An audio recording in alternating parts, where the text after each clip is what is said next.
C'était le 21 avril 1944. Le droit de vote était accordé aux femmes par le Comité français de la libération nationale, Guillaume. Une date historique, synonyme d'une avancée majeure pour l'égalité des sexes. La France avait été l'un des premiers pays à instaurer le suffrage universel masculin.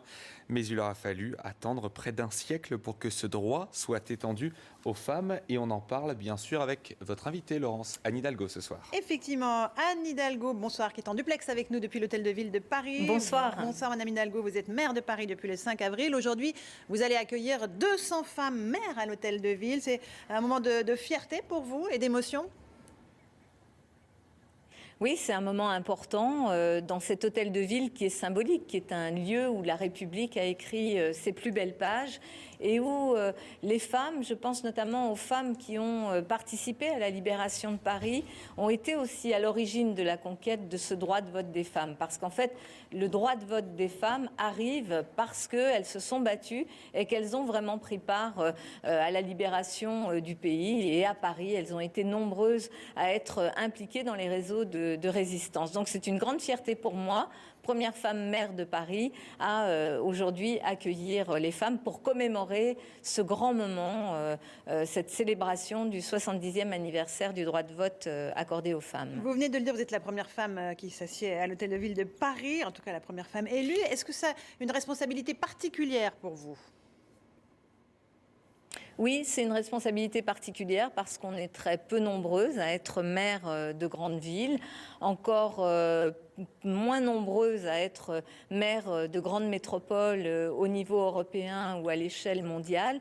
Et je sais que le fait que des femmes accèdent à des responsabilités comme celle d'être maire de Paris, ça ouvre aussi le champ des possibles pour les femmes. Ça permet de dire qu'il n'y a pas de citadelle imprenable. Je sais que j'ai cette responsabilité-là, mais au-delà du symbole, je veux continuer à construire des politiques très concrètes pour permettre aux filles d'avoir les mêmes opportunités que les garçons, d'avoir aussi le goût de la responsabilité publique, la responsabilité politique, et qu'elles puissent progresser dans la société. Vous savez, une société qui ne marche pas avec la mixité, la parité, c'est une société qui dysfonctionne parce qu'on ne peut pas passer sous silence la moitié de l'humanité. Or, les femmes sont la moitié de l'humanité, même un petit peu plus.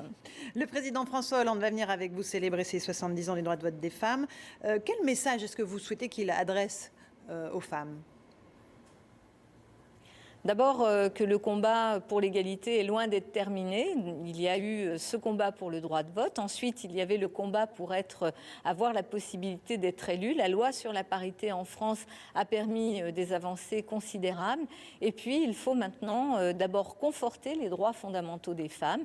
Il y a des mouvements ultra-conservateurs dans la société qui s'expriment pour fragiliser, remettre en cause des droits aussi importants que le droit à l'avortement, que la contraception.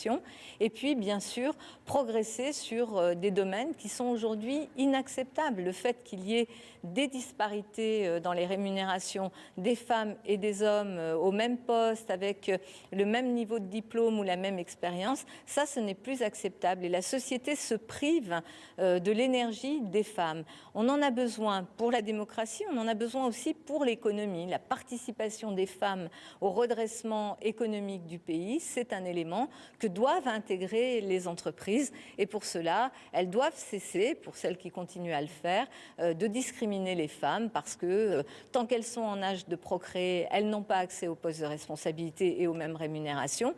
Et puis une fois qu'elles ont passé l'âge de procréer, on considère qu'elles n'ont pas fait leur carrière dans les temps. Elles ne sont toujours pas au rendez-vous des responsabilités. Ça doit changer parce que la société ne peut pas vivre en se privant de la moitié de cette énergie que représentent les femmes. Madame le maire, vous aurez peut-être l'occasion de discuter avec François Hollande des mesures, des détails des 50 milliards d'économies annoncés ce matin par Manuel Valls, gel du point d'indice des fonctionnaires, gel des retraites du régime général, gel du RSA à certaines allocations.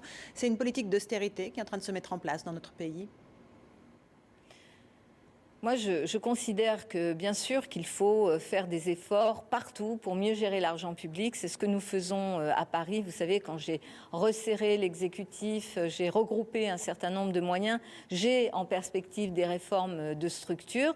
Mais en même temps, il faut faire attention à une chose. Il ne faut pas casser les possibilités de croissance dans notre pays.